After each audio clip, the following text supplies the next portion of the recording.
RAB মহাপরিচালক উক্ত স্থানে যান এবং ঘটনার স্থান উনি পর্যবেক্ষণ করে আসেন। ওনার পরিদর্শনের পরপরই কিন্তু যখন যে সাংবাদিকদের উদ্দেশ্যে যে ব্রিফিংটা হয়েছিল সেখানে উনি উল্লেখ করেছিলেন যে কোনো দল কোনো বাহিনী একটা সরকার একটা রাষ্ট্র ব্যবস্থার ঊর্ধ্বে নয়, সে যত বড় সন্ত্রাসী হোক না কেন।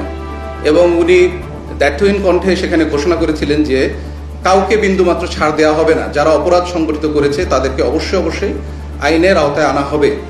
তো পরবর্তীতে বিভিন্ন সময় আপনাদের কাছ থেকে আমি এই প্রশ্নটা পেয়েছিলাম যে জঙ্গল সলিমপুর নিয়ে আমাদের কাজটা আসলে কত দূর বা আমাদের কাজের প্রোগ্রেস কীরকম।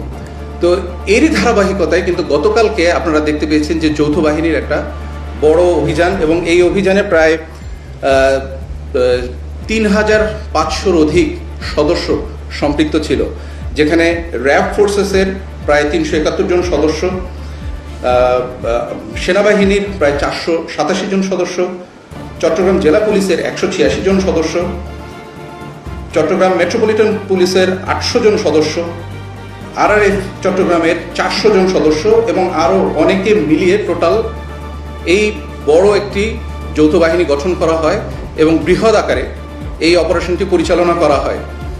এবং এর পরিপ্রেক্ষিতেই কিন্তু এর যে সাফল্য আপনারা দেখতে পেয়েছেন, যেমন এখান থেকে একটি বিদেশি পিস্তল, একটি দেশি পিস্তল, একটি এলজি, ২৭টি দেশীয় অস্ত্র তৈরির পাইপগান, তারপরে হচ্ছে ৩০টি পিস্তলের ম্যাগাজিন, ৬১টি কার্তুজ, বিভিন্ন ধরনের ১১১৩ রাউন্ড গুলি এবং ১১টি ককটেল, আরও অনেক অসংখ্য দেশীয় অস্ত্র এই অপারেশনে উদ্ধার করা হয় এবং এর সাথে সম্পৃক্ত অপরাধীদেরকে গ্রেফতার করা হয়। এবং এই যে প্রচেষ্টা এটা চলমান থাকবে, এমন না যে এই একটা অপারেশনের মাধ্যমেই আমরা থেমে যাচ্ছি, বিষয়টা আসলে তা না। এটা একটি চলমান প্রক্রিয়া। ইনশাল্লাহ আপনারা আমাদের সাথে থাকবেন। ইনশাল্লাহ দেশবাসীকে আমরা আরও উত্তরোত্তর সাফল্য উপহার দিতে পারবো বলে আশা করছি ইনশাল্লাহ।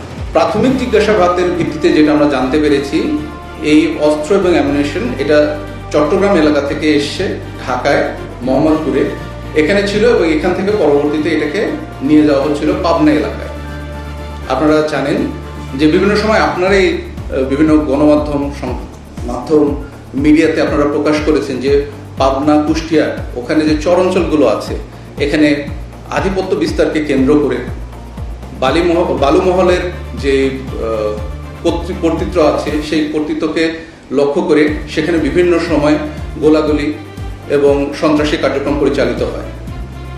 এগুলোর কারণেই এই অস্ত্রগুলো গতকালকে পরিবহন করা হচ্ছিল বলে আমরা একটা প্রাথমিক তথ্য পেয়েছি অপরাধীদের কাছ থেকে। আসলে দেশের আর্থসামাজিক প্রেক্ষাপট, রাজনৈতিক প্রেক্ষাপট সব কিছুর উপরেই কিন্তু আমাদের দেশের সাধারণ মানুষ বা অপরাধী যাদের কথাই বলেন না কেন, তাদের অপরাধ জগতে বিচরণ বা এখান থেকে প্রত্যাবর্তন সব কিছুই কিন্তু নির্ভর করে। এটা আপনারাও বোঝেন, আমরাও বুঝি।